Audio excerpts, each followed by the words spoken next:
You're here today to find out my top 3 mods for touring comfort. My top 3 mods for absolute touring comfort.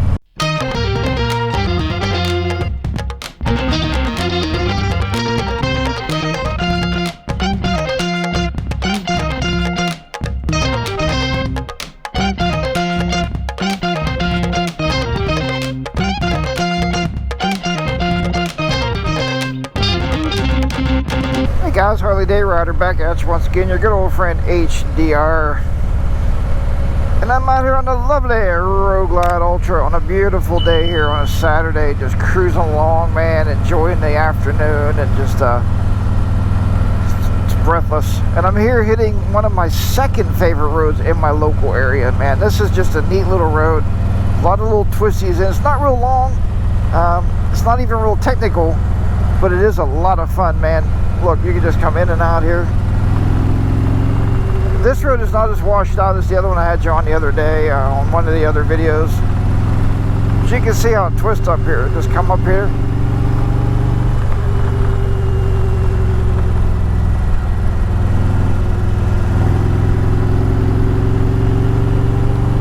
Just a nice road. Anyway, that's not why you're here. You're here today to find out my top 3 mods for touring comfort. My top 3 mods for absolute touring comfort. And you know, I'm talking touring, guys. If you ride your motorcycle 100 miles in a day, you know, you're going to need some of these creature comforts on your bike, man. You're going to want these things. You know, we just came off of a stay in your lane there, buddy. I have a lot better day. We just came back off of like an 1,100 mile trip, and you know, these touring comforts, man. And I know I'm going to get a lot of hate. I always get a lot of comments when I do a video kind of talking about motorcycle comfort. They're like, stay at home and sit in your recliner, buy a car, you know, if you want to. Guys, we spend all that money on these motorcycles, and you want to have some comfort on the bike when you're riding, right? It's just basic comfort stuff. So I'm going to do these in the order of cost. And that's kind of how I upgrade my bikes. When I buy my motorcycles, I do that. I upgrade my motorcycle based on, you know, the cost it's going to be, and I save money every time to put the other upgrades on. Alright, so let's go with the lowest cost first, is highway pegs. Now, I ride with guys that sometimes they use their highway pegs, sometimes they don't. Wow, this is a bad dip right there. You know, but I love my highway pegs, man. You get your feet out there, you comfort, just sit back. Even in the twisties, man, you sit back like this and just kind of ride the twisties, right? And relax a little bit. Yes, I got my tennis shoes on. Don't be a hater. You just want to ride the twisties or ride on the highway, man. You need a good set of highway pegs, right? Or front floorboards, or whatever you want to call those. Okay, there's so many different variations. I'm not telling you what kind to buy. I'm just telling you, you need to stretch your legs out every now and then. And it prevents something called blood clots. So that's always a good thing, right? So look at it that way. It's a medical reason. You won't get blood clots. All right. Anyway, you know, I love my highway pegs. These are the highway pegs, believe it or not, I had on the Sportster. And then I moved these to the 2011 Electric Glide Classic. And then after that, now if you look right here, this is the road we took earlier. See this road here? Or it took on the other video. On one of the other videos I went that way, okay? So I'm doing a reverse, but I'm taking a longer route. Okay. So once I took them off the Electric Glide Classic, then I put them on the Road Glide Ultra. So I've had the same pegs, and the pegs are original, the bikes are not. But I like to move my pegs around, and I know I could buy different ones. A lot of guys are buying, you know, like little stretch floorboards for their feet up there, or guys, you know, and they tell me all the time, HDR, you need to buy the floorboards, man. They're more comfortable, and you can move your feet around. They got 45 different positions, and guys, these have sentimental values to me. These highway pegs here, you know, I took it, like I said, off the Sportster, moved them up in my bike, so I'll never change them. I love my highway pegs. All right, next thing on our list going by price. So the next priced item would be, and I didn't even know I needed this upgrade for touring comfort until I had it. Then I was like, oh wow, it's so much different. New handlebars, okay? You can see the handlebars I have now, and a lot of people say, HR, what are those handlebars? They came from Dragster, okay? Dragster handlebars, they're the normal bend, the normal clearance, all right?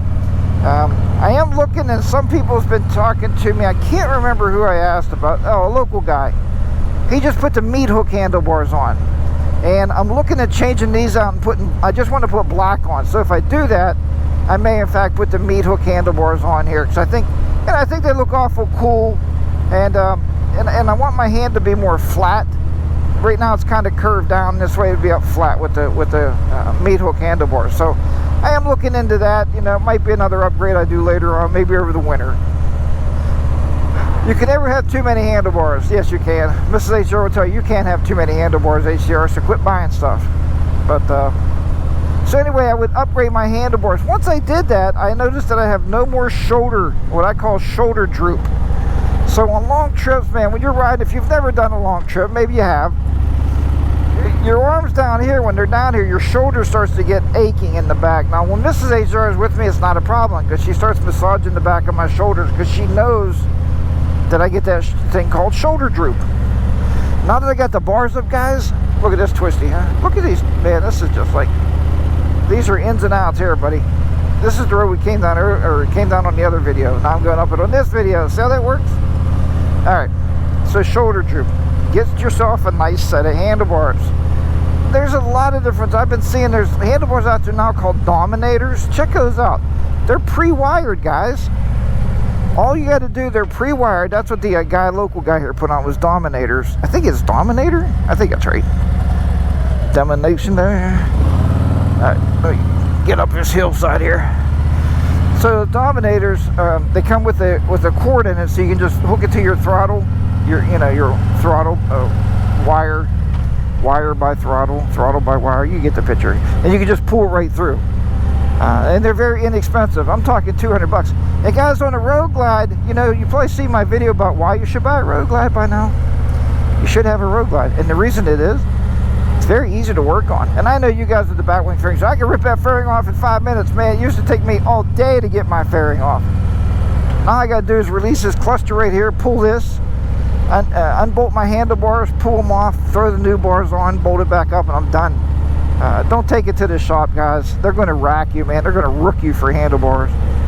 You can do your own handlebars with no experience at all, no mechanical experience at all. You can do your own handlebars in as little as, if you got to wire everything up, that's the hardest part, 4 hours. 4. The shop's going to charge you 8 hours, because they're going to do it in 2. They're going to let your bike sit back in the shop for 6, and they're going to charge you that labor. You're going to be like, well, I guess that's right. You don't know. All right, do it yourself. Man, please do it yourself. It's so easy. All right, so the handlebars. The last upgrade that I did that I didn't think I needed, Mrs. HR surely complained a lot about it on her trip we took to Tennessee. And that is absolutely, hands down, and I don't care which ones you buy, guys. You know, it could actually be cheaper than bars if you want it to be, but I put mine in the order that what I spent on the money, right? Is hands down 100% buy new shocks. You know, now you know that I bought the Revo A's is what I bought. The Revo A's, and I bought the Gold Edition heavy duty. And it took me a while to get used to them, so I think it takes a little time to get them broke in. But oh wow, on this last trip, guys, I was like, you know, I could ride, hands down, I know I could ride 600-700 miles in a day now, and I have a stock seat on yet. But you know what, it's not really the seat. The seat, people's like, I gotta buy a new seat as soon as I get the bike. It's not the seat, guys, it's the shocks.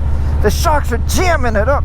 The seat, man, if you get the right shocks, man, you hit a nice bump, you're like, oh, this is so nice and comfy. Can't tell any difference at all with these seats, man. It's absolutely beautiful. And you know, once I got the shocks dialed in now, I can't tell you how happy I am with them. Now, again, I told you before, buy whatever you want. You don't have to buy the, you know, Legend Revo A's. I bought them because, I don't know, I guess I was convinced that they were the very best of the best in my price range. I mean, $900, $1,000, it's not really my price range, guys. You know, I'm price conscientious, right? I would probably, if I did it again, I would do what Mark did. Mark asked me about my shocks. He bought the straight Revos, and the only difference is they're preset for a rebound of number 3, okay, 3.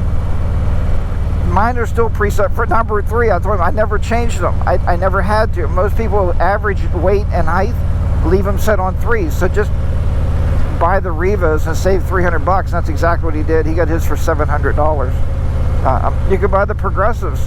Jim, riding with Jim, said he'd rather have a better shock, and but he runs Progressives. They're about $400. So it doesn't matter what kind of shock you buy, but people, put an aftermarket shock on your motorcycle, man. You're going to absolutely love every minute of it. So there's my top 3 reasons why you want to upgrade your bike, or comfort you can put to your bike for touring. We'll recap real quickly here. The first thing is the lowest price thing is the highway pegs. The second thing, going to cost a little bit more money, is the handlebars. Whatever style you want. I chose this style because it's just very comfortable, and it's exactly the same kind of style that was on the bike before.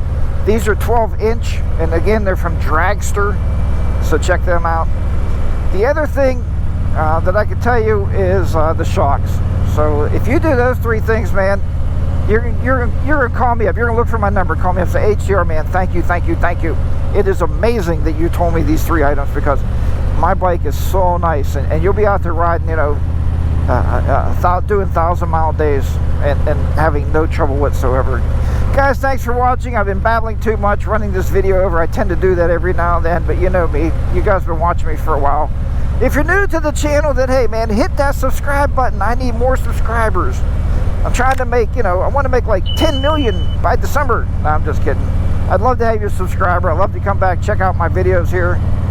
It would be nice to have you on board with me.